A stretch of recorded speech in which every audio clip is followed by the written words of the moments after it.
The most hilarious and also unknown story of what did not necessarily work out of the box was the very first season of The Real Housewives, which was Orange County. That was our first season, first location. I think a mere 13 years ago or something like that. Unbelievable. 2006. 2006. 12. Mm-hmm. Mm-hmm. And what happened with that was we, had this incredible momentum with things about your professional craft. And it was runway with fashion design. It was chef with food. But it was also real estate, house flipping. It was about people, again, who, no matter what their job is, they take it as serious as a heart attack. And they will go to any lengths to show the domain expertise they needed to have to be successful. So the original pitch for Housewives of OC was at a time when two shows were on the air. Desperate Housewives and The OC. Two scripted shows, two different genres, two different networks, two different vibes and DNA. But what was attractive to us about the original casting tape of The OC people was not these 5 women that ended up being cast, but this closed society of people who took their residential lives as seriously as a NASA scientist takes a rocket launch. Like, it was life and death, unironic life and death. And the original casting tape was male and female. It had the head of security, it had the head of the gardening crew, it had the tennis pros, it had the golf club membership committee, and it also had these groups of friends. But there were maybe 100 people laid down on tape by this person who lived in the original Coda de Casa housing development behind the gates, and it was called Behind the Gates. And we essentially pulled out a group of women who knew each other for real. And what was interesting about that first season is that, true to my mandate and vision, each of the women did something for a living. So it was like real estate broker, mortgage broker. If you recall, one of the cast was recently divorced, and she had lost her job, and she was working as Vicky's assistant in the office. And she didn't live in the housing development. She lived in a townhouse outside the development. It was really about class. It was about status. It was about where you were in the working world.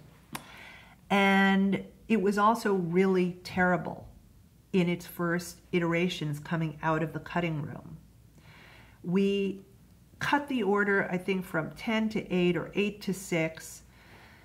And my team, this vaunted, amazing production team, called a meeting. We went in my office, and Andy Cohn, Francis Barrick, and Sherry Levine, they were delivering news like, did someone die? Like, what's going on? And the cuts had been delayed and delayed, and I was never seeing a rough cut. I'm like, what's going on? Where's the show? And they finally said, like, you know what? We cannot get an episode out of the cutting room. Like, the show is not there.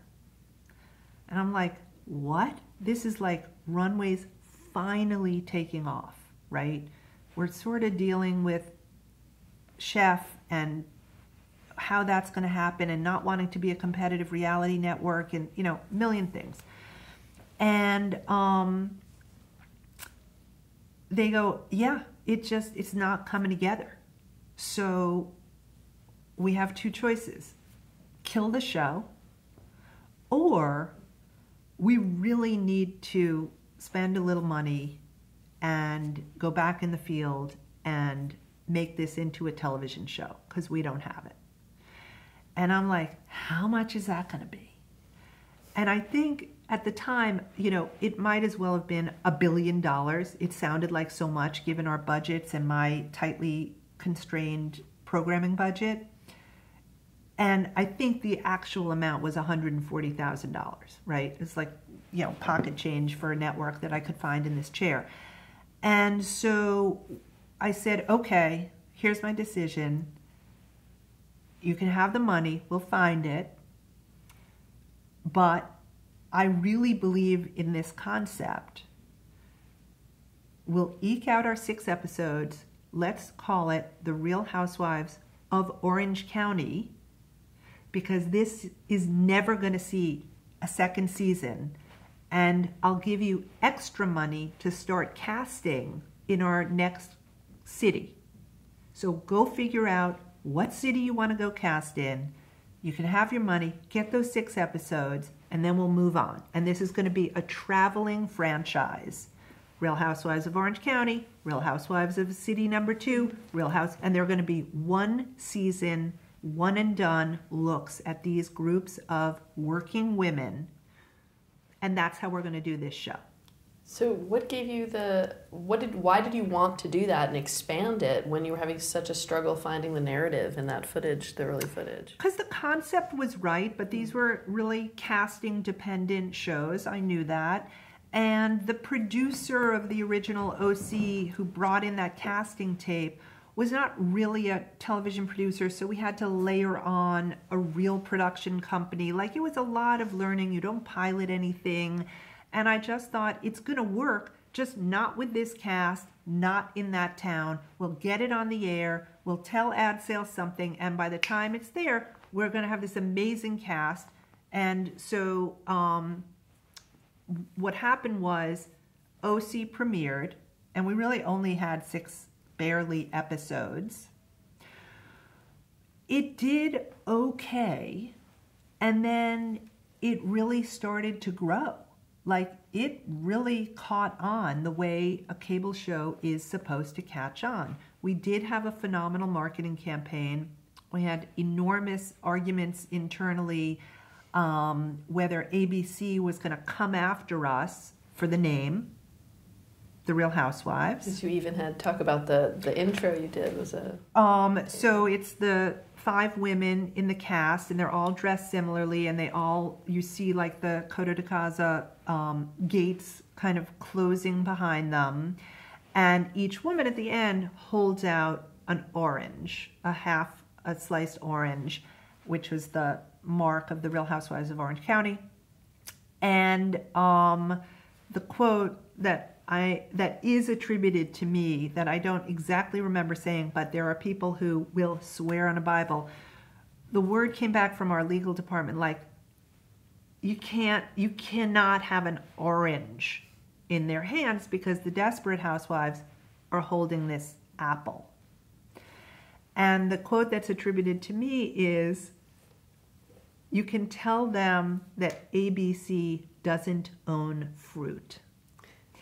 And so each, as you know from the gabillion cities we've been in, each of the casts holds a symbol of their city, whether it's a piece of fruit, sunglasses, whatever it is. So that's the story of the launch of Real Housewives.